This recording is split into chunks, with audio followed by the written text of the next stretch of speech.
I have found something that I truly, deep down love. I realize that maybe I have an ability to do it. But it's such a type of thing that I am doing something for humanity that will last for years and years, and long after I'm dead and gone, long after you're dead and gone. What you've got, you didn't do it for right now. You done it for down the road.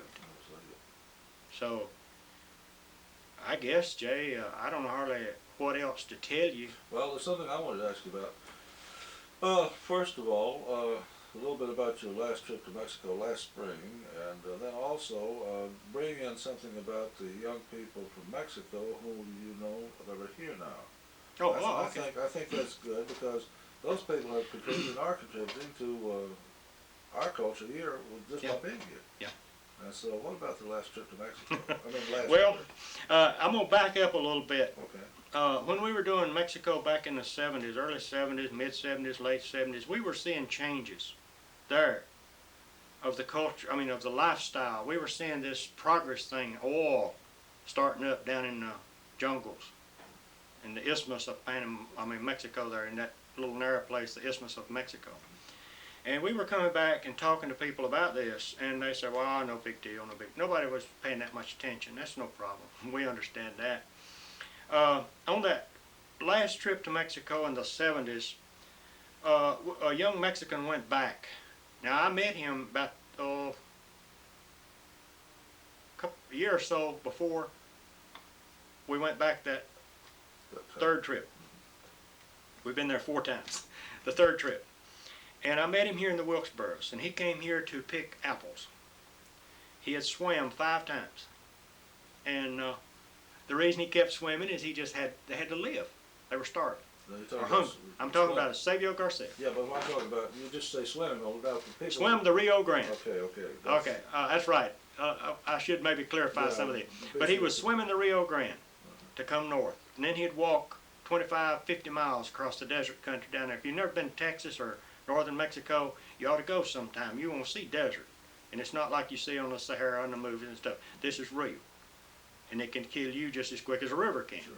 But I met him, and over here in the Wilkesboros, I was building a fence for a man, and this young man was working for that fella. And we got acquainted and built up a friendship. And he told me if I was ever going back to Mexico again, I should go back by his village in the high plains, up 8,000 feet altitude, desert country, real cowboys, all that stuff. So Dot and I put together another trip, and we went back. That's when we went all over Mexico. But we went back through his village, dropped him off. He visited with his people. Dot and I went on into the Yucatan with a young man, Barry Summers, that went with us. You always need 3 people. This is safety. Never 2 people, always 3 in something like this. Bottom line. Really not much over 5 personalities. You got to keep all this together. Okay, we came back by, visited 2 or 3 days, and then picked him up and brought him back here. So, and being there in that village, I saw something. His grandfather was about 75 years old. His grandfather knew Pancho Villa in the Revolution. His grandfather also told us through interpretation of Eusebio's interpreting for, because my Spanish is not that good, that we were the first North Americans they'd ever seen. No North Americans had ever been there in that country. They'd never heard English language spoken. It was a Mexican dialect, it's Spanish. And looking around in the village, I could see people that you could know right off that they were about pure Aztec. So we shot some Super 8 back then. We didn't have the video cameras or anything like that, Super 8 and slides. So we came on back, and last March, a year ago, this is the 25th of March, a year ago, the 28th, we pulled out for that village. Dot, myself, Eusebio Garcia, his wife Dorothy, she's originally from Boone. We introduced them. They got married. They have 2 little boys, Santos, Carlos. We loaded up the bus. We tied his pickup behind it, and we went to the state of Zacatecas, the village of San Jose, 8,000 feet altitude. We undone that pickup when we got there. We parked our bus in a corral And that's where we lived for a solid month, in that corral, in that bus. And they gave us permission to film, record on videotape, as well as 35mm slides, stuff like that.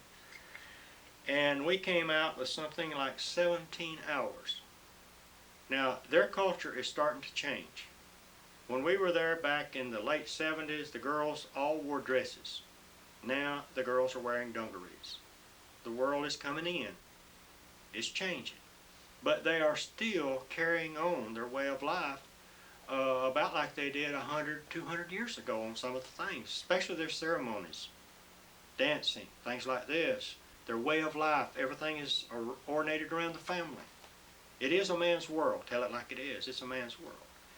Our closest telephone was 8 miles away, maybe, no, 10 miles away, in a town about the size of Wilkesboro. They had one telephone we could call home on. We would try to call home once a week. They had a little clinic in this big town.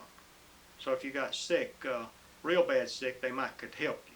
But out in the village, there was no such thing as a doctor. If you had a problem, you had to solve your own problems. Or the lady, Savio's mother, she was a little bit of a doctor type of thing. Well, what would you call it? Not an herb doctor so much. They didn't have all that many herbs, but they did have some ways and little medicines that they knew, the Indians knew, to help you with upset stomachs, things like this, coughing. But this village was at 8,000 feet altitude. They grow corn and beans and tortillas. Corn, beans, and jalapenos, or peppers. The tortillas is what they make from their corn. Their corn and bean is the diet. I've seen a woman make 150 tortillas in one morning. That was their daily bread. They let us film all of this. They let us record. So this trip to Mexico last year, we were gone 6 weeks total. And I guess it was one of our most beneficial trips because we got so much more knowledge to bring back out, so much more material to bring back out to help Americans here start understanding what's going on. Now that they could build a fence 50 feet high and they could put electricity on it. But when a man or a woman has walked 500 miles through the deserts, a little old fence ain't gonna stop them. They're gonna come north, they're gonna come because they are hungry. Now they're not stupid people. They've just never had a chance for book learning. They've just not had that chance. It's just like our country was here 100 years ago. So the migration north, it's coming. Spanish is the language. I'd love to see it all the way to K. It needs to be in K because the child needs to learn to speak it before they write it. To teach it in high school, you about wasted your money. Yeah, I feel the same way. Because most high school kids, when I was in high school, and I don't think it's changed that much, I was not that interested in a foreign language. What was I ever going to use it for? At that time it was French, but now in all these southern states, you'll find, well, Spanish is the second language. You go to certain parts of Miami now, and they have signs up that says English spoken here. Because it's all Spanish. Texas, all lower half of Texas, Spanish. And this is the mother language. English is secondary because it was Spain or Spanish before. So these people would not be coming north if there were not jobs. They are doing the jobs that we Americans now look down on, that our people used to do. And now we have become a little bit better to do these jobs. We don't want to do these jobs. It's like apple picking.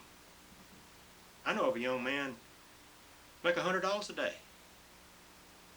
That's hard to believe, isn't it? $100 a day, picking apples. He'd start at daylight and never quit till dark. Picked with a bushel.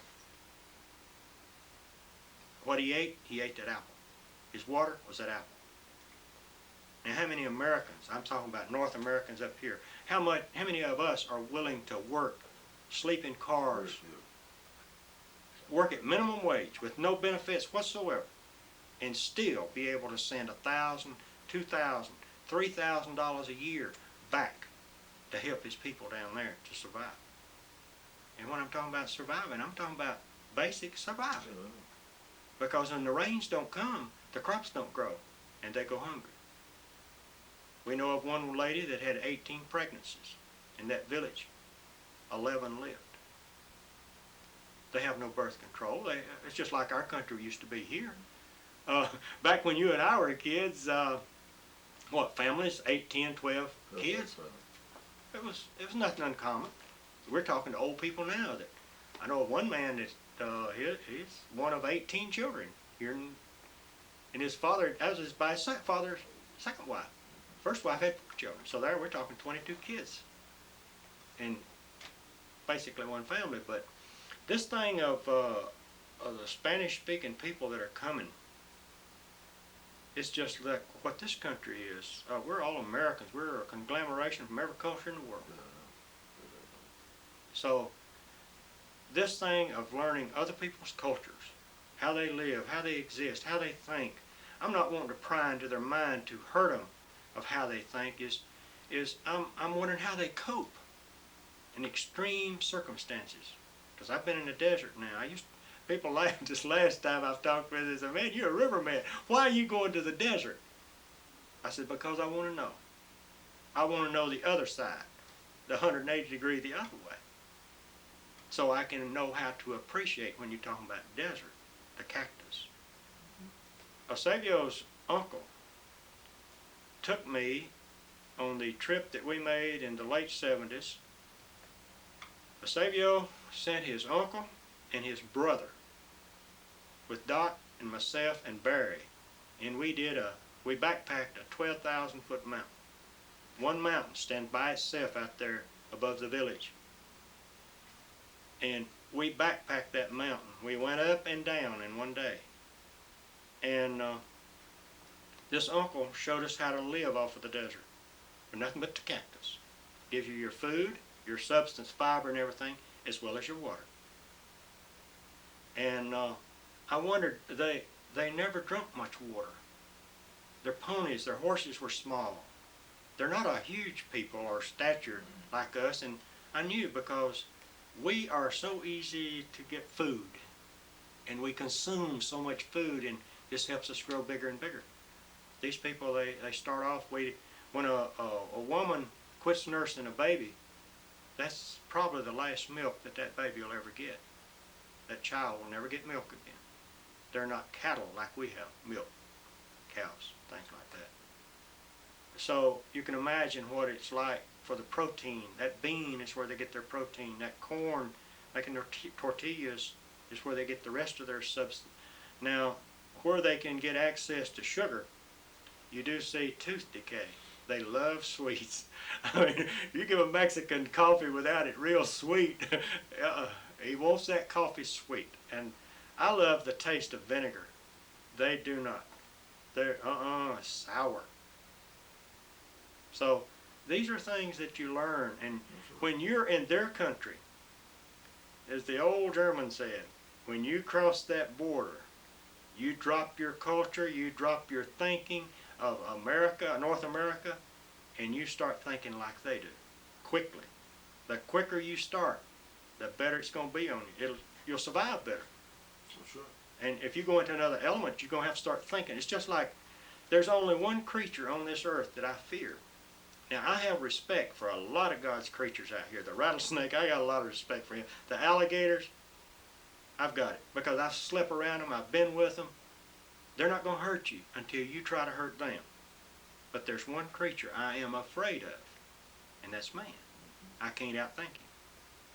He can change. He's my own type of creature. But that's the only creature on earth that God did not program. So these are things that we have to learn. This is what gets a lot of people killed on expeditions. This is what gets a lot of young people killed going back in the mountain. They'll go and buy a backpack from a supplier and brand new shoes, and they're going backpacking. And they go back into that wilderness where the bear is, and the rattlesnakes, and all of that stuff, and they get hurt. And the rangers come in and kill the bear.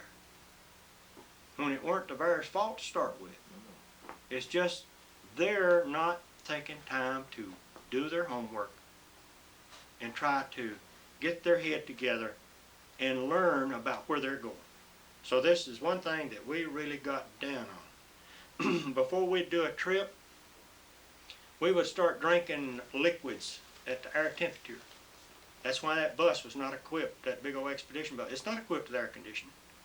When we go into the tropics, if we step out of an air conditioning bus into that tropics, it's going to take us nearly 4 or 5 days to get, acclimated, getting used to it. When we step out, we've got to be able to walk right into it.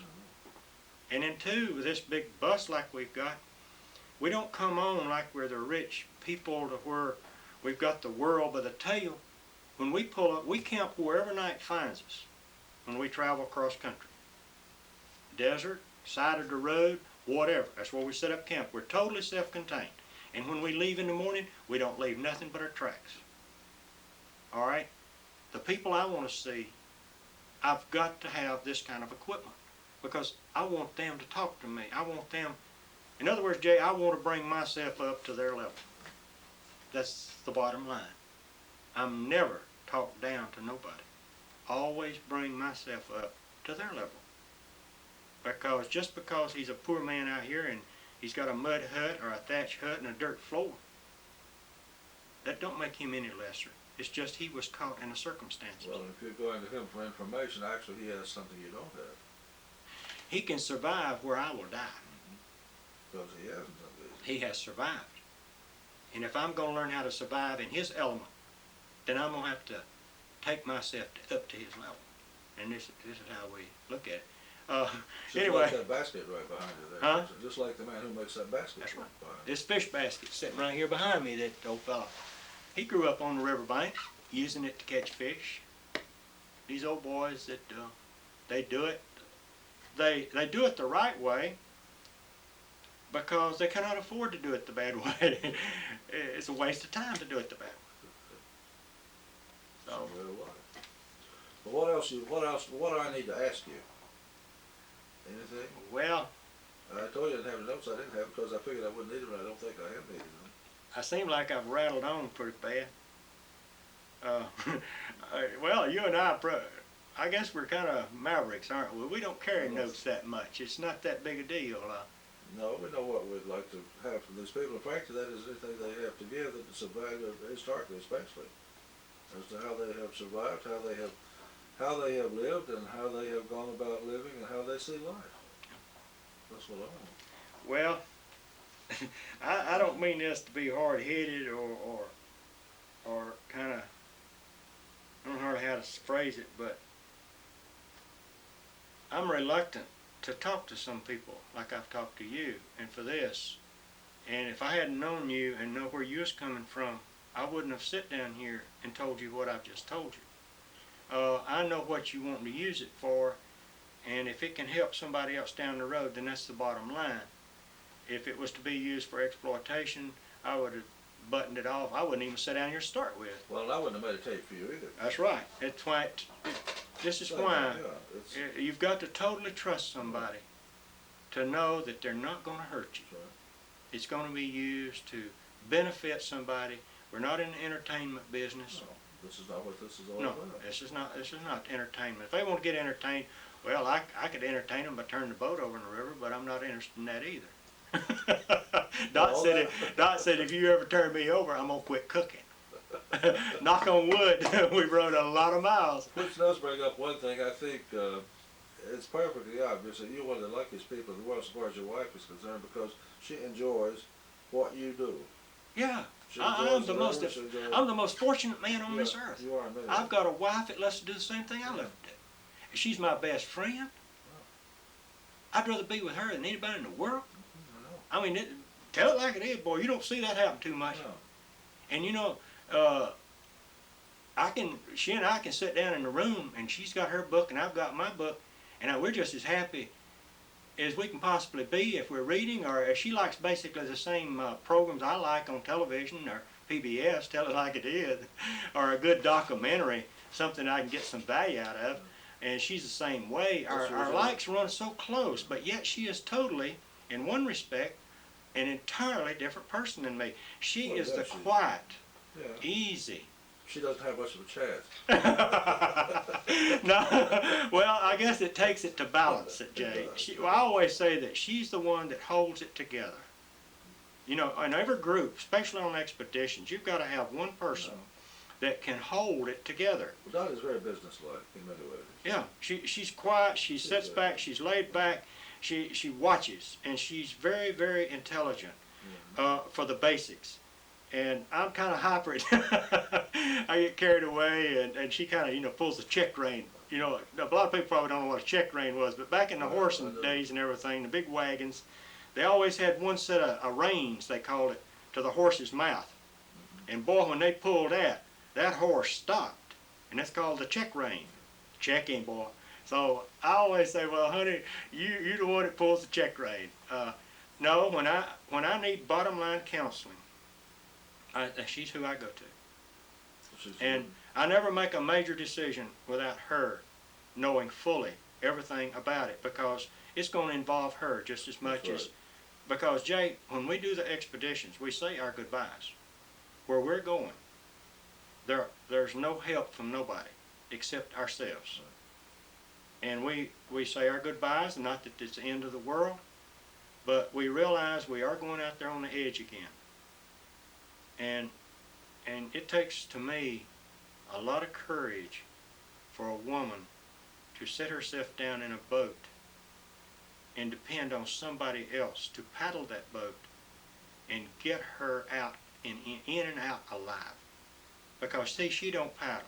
And some of these rivers we run are, well, we don't run them anymore. My reflexes have slowed down. We're quitting the big stuff. Well, you have done. And I've done my thing. I'm happy with what I've done.